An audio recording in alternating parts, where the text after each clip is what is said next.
অনুষ্ঠিত হলো Bangladesh press photo প্রদর্শনী 2024।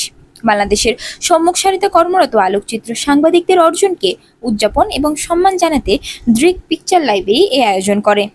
এতে বর্ষসেরা আলোকচিত্রে পুরস্কার পেয়েছেন কুদ্দুস আলম এবং বিশেষ সম্মাননায় ভূষিত হয়েছেন দৈনিক ইত্তেফাকের ফটো সাংবাদিক আব্দুল গনি। অনুষ্ঠানে উপস্থিত ছিলেন দৈনিক ইত্তেফাকের ও পাক্ষিক অনন্যার সম্পাদক তাসমিমা হোসেন, শিল্পী ও আন্দোলনকর্মী আলোকচিত্র সাংবাদিক মনিরুল আলম, ফটোব্যাংক গ্যালারির শোয়েব ফারুকি। স্বাগত বক্তব্য দেন দৃক পিকচার লাইব্রেরির ব্যবস্থাপনা পরিচালক শাহিদুল আলম। আমরা সাইদা আপাকে দেখেছি প্রথম নারী ফটোগ্রাফার, তো তারও যে এরকম বক্স ক্যামেরা কি করে দেখে, সেখান থেকে আমরা আজকে কোথায় এসেছি। তবুও আজও ইত্তেফাকে যে আমি যেটা দেখি চোখ দিয়ে দেখতে হয়, ওই দেখা চোখে সেই চোখ তো মানুষের নাই। এই ফটো এডিটর বলো আর যাই বলো, কম্পিউটারে হাই রেজুলেশন, আমরা কিন্তু একদিকে অনেক পিছনে আছি।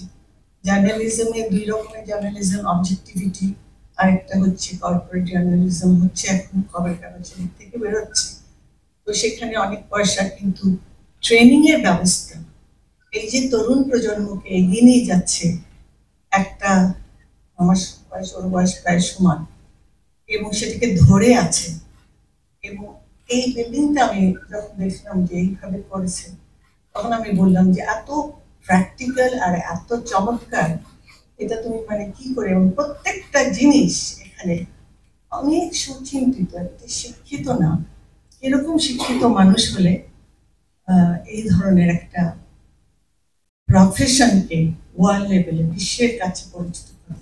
তো বাংলাদেশের তরুণ প্রজন্মের আজকে যেটা আমরা বলছি যে ড্রাগে, বিশৃঙ্খলায় একটা আমরা দিশাহীন ভাবে এই সোনার বাংলাকে নষ্ট করে দিচ্ছি, সেখানেও মানুষ যে পজিটিভ কাজ করে, সেই তরুণ প্রজন্মকে, তরুণ বলেন তরুণীকে বলেন, সব ক্ষেত্রেই তাদেরকে এগিয়ে নিয়ে যাচ্ছে।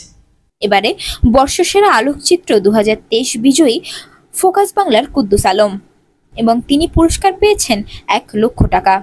একই সাথে 3টি বিভাগে পুরস্কার জিতেছেন আরও 6 জন আলোকচিত্রী।